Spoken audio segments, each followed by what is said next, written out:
안녕하세요. 진짜 오랜만이죠. 제가 정말 유튜브를 하고 나서 이랬다 저랬다. 마음이 좀 갈팡질팡?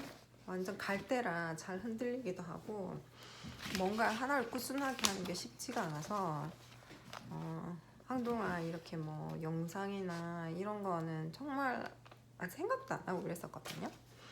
근데 이제 2025년 벌써 3월 달인데 지금 제가 날짜는 3월 18일이거든요. 그래서 나 정말 이렇게 살다가는 정말 계속 이런 식으로 살겠다 이런 생각이 들어서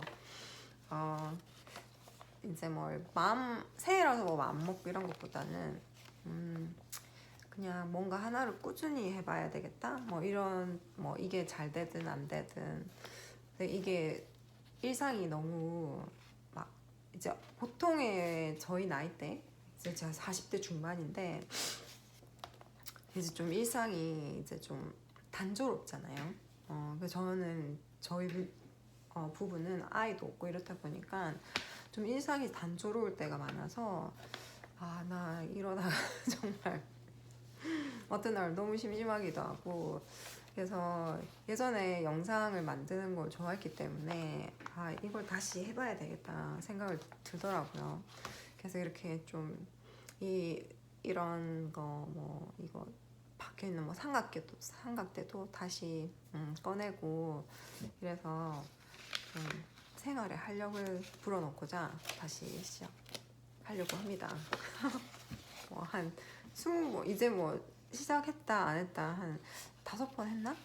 10번 채우면은 뭐 또 꾸준히 하지 않을까요? 그쵸? 그래서 근황 저는 뭐 이게 했다 안 했다 이러다 보니까 이게 예전에 했던 영상들도 이렇게 막 이렇게 보기가 싫은 거죠.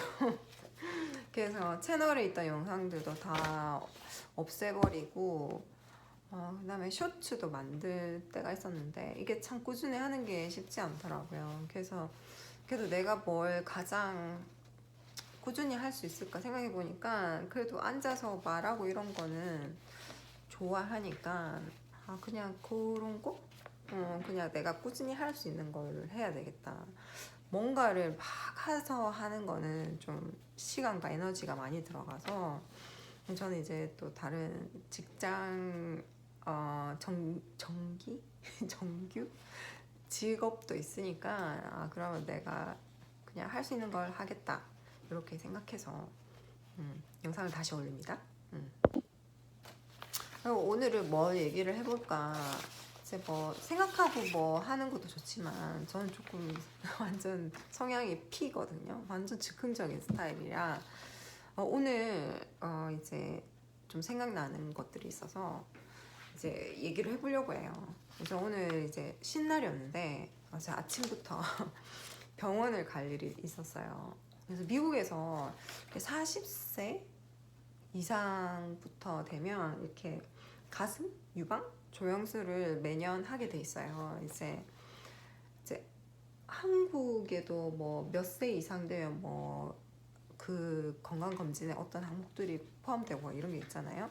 이제 미국도 이제 그런 게 있는데, 근데 그게 이제 몇 년 동안 받다가 이제 유방 조영술을 받는데 작년에도 잘 받았어요. 그리고 올해는 받았는데 좀 이렇게 오른쪽 가슴 쪽에 좀 뭔가가 이제 심각한 건 아닌데 확인할 필요가 있다. 저희는 좀 가족력도 있고 저희 가족 중에 유방암에 걸리신 분도 있었어가지고 그래가지고 이렇게 미국은 가면 항상 처음에 가면 그 가족력 그걸 조사를 하거든요. 한국도 그렇게 하나? 그래서 오래돼서 기억이 안 나는데 가면은 이렇게 가족 중에 어떠한 병력 있는 걸 다 적으라고 해요. 그래서 저희 쪽 가족에는 좀 암이 좀 많아서 그래서 뭐 그런 암 가족 학력 그 다음에 내가 뭐 수술했던 거 이러는데 아무튼 저는 이제 유방암 가족력이 있어가지고 특히 좀 고위험 군자로 분류가 돼서 그래서 좀 더 봐야 된다고 해서 이제 이제 엑스레이를 지난번에 찍은 거는 조금 그냥 전체적으로 하고, 그래서 오늘은 또 아침에 그게 잡혀 있었어요. 가서 울트라 사운드, 그걸 뭐라고 하지 한국말로? 기억이 안 나네. 갑자기 그거 있잖아요. 울트라 사운드 초음파.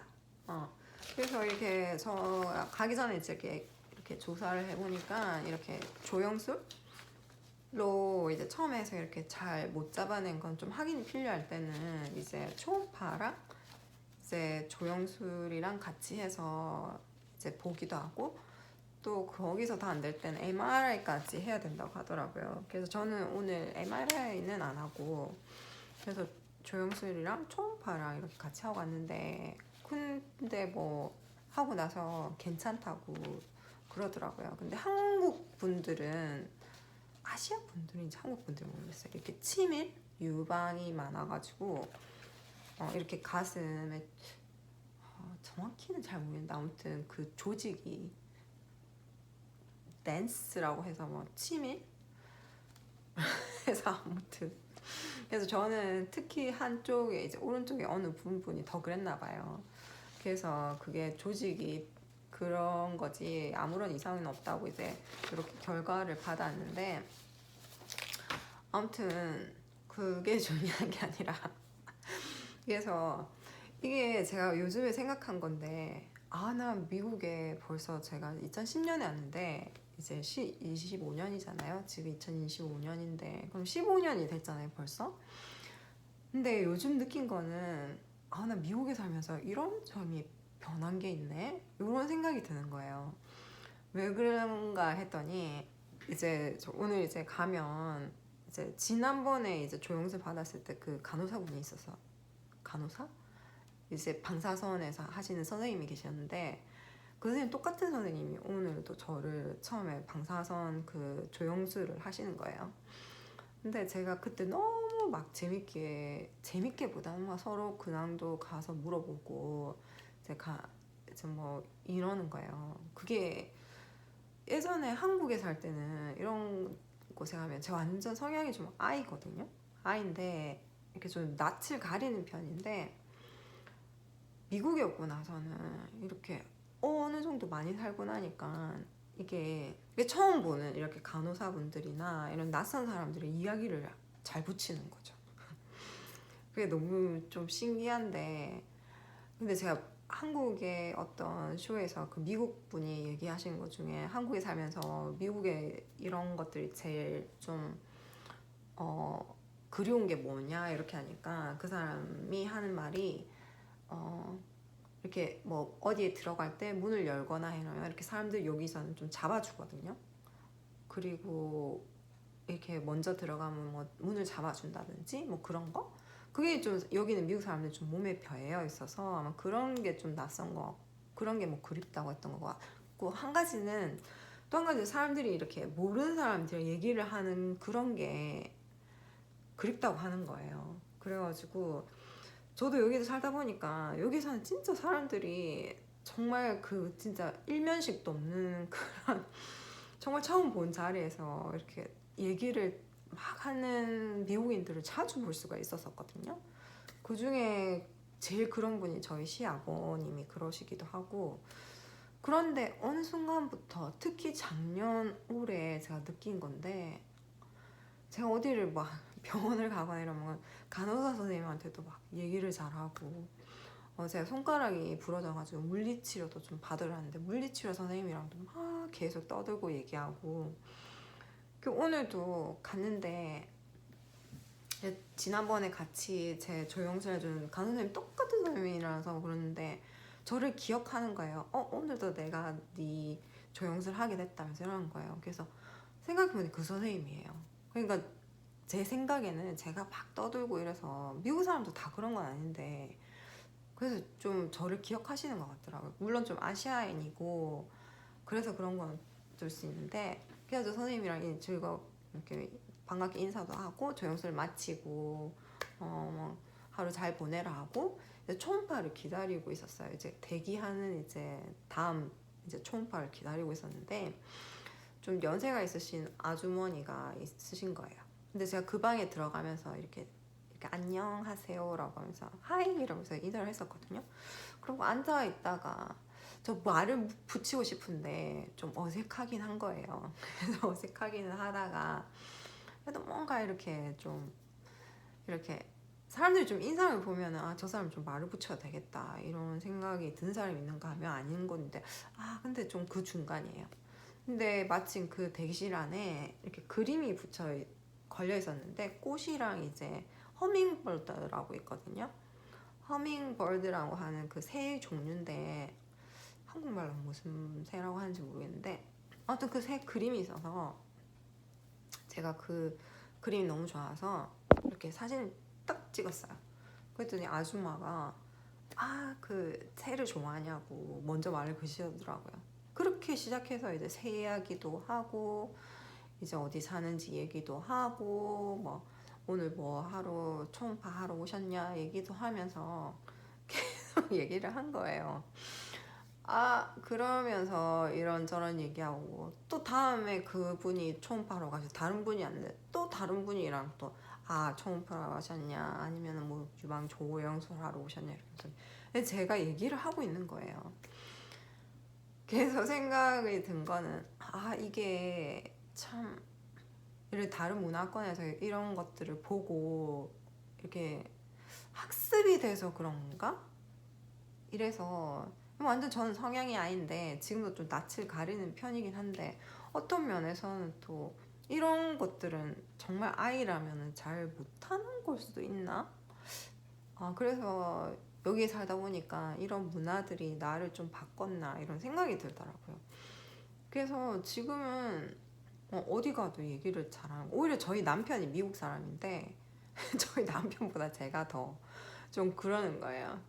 그래서 얼마 전에 저희가 시애틀에 이제 저희 남편이 이제 직장에 이제 대학교에는 여기는 봄방학이 있거든요. 스프링 브레이크. 그래서 이제 그때 맞이해서 저랑 이제 짧게 시애틀에 이제 친구도 있고 이제 거기에 다녀왔는데 저희가 우버를 탈 기회가 있었어요. 시애틀에는 우버를 저희가 몇 번을 여행했는데 그 테슬라가 너무 많은 거예요. 다 우버 택시가 다 테슬라예요. 그래서 저희 생각에는 아니 우버를 테슬라를 타고 할 정도면은 아니 그러면은 어느 정도 그 차를 사고 이렇게 경제적으로 괜찮은데 이걸 우버를 하는데 한다고? 그러면서 저희 신랑이랑 계속 얘기를 했어요. 진짜 시애틀에는 진짜 테슬라가 진짜 우버가 많다. 왜 이렇게 많을까? 이런 생각을 했었어요. 너무 궁금한데 그냥 그렇게 지나갔죠. 그러고 나서 이제 시애틀에서 친구를 만나고 이제 술 한 잔을 하고 또 우버를 타고 호텔로 갈 일이 있었어요. 근데 마침 또 테슬라 이제 우버가 온 거예요. 그래서 저희 신랑이랑 막 이렇게 그 아저씨가 저희 보고 뭐 그 놀러 왔냐 뭐 이렇게 얘기를 하는 거예요.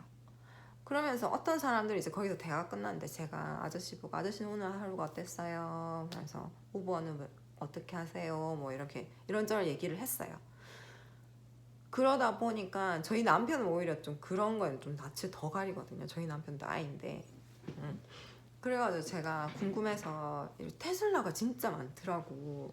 왜 시애틀에 이렇게 테슬라가 이렇게 많아요? 이랬더니 아저씨도 이거 테슬라가 자차가 아니라 보통 우버는 자기 차로 하는 사람들이 되게 많은데 이 아저씨 말로는 우버 하는 테슬라를 렌트를 한다는 거예요. 렌트를 해서 이제 이 우버를 한다는 거예요.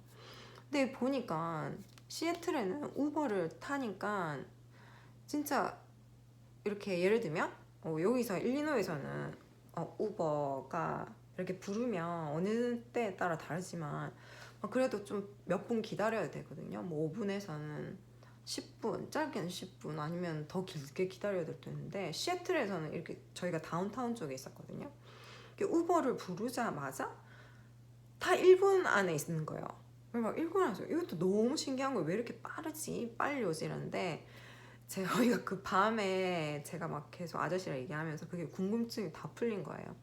아저씨 말은 우버 하는 사람들 중에 이제 이렇게 테슬라를 렌트를 해서 우버를 하고 이제 차를 반납하고 뭐 이런다는 거예요. 근데 그 다운타운 시애틀에 이게 테크 기업 이렇게 뭐 마이크로소프트나 이런 테크 기업들 진짜 많은 거예요.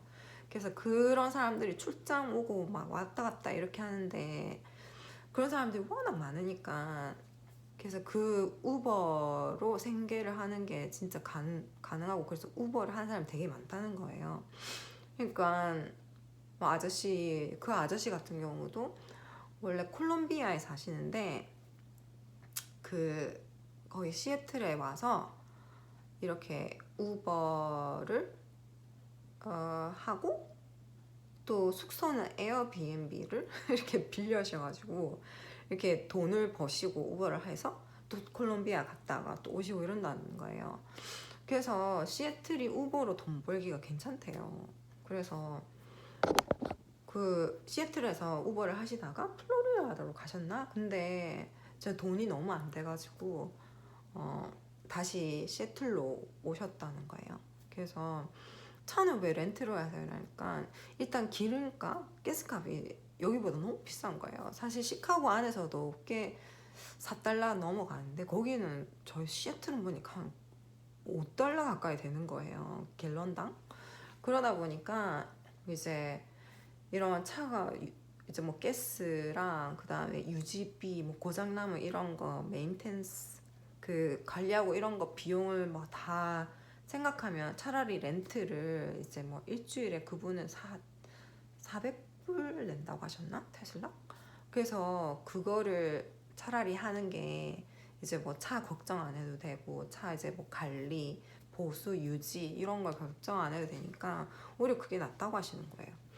그래가지고 어떤 테슬라로 이제 우버 하시는 분은 어떤 다른 나라에서 막 오셔가지고 다른 나라인가? 다른 주인가?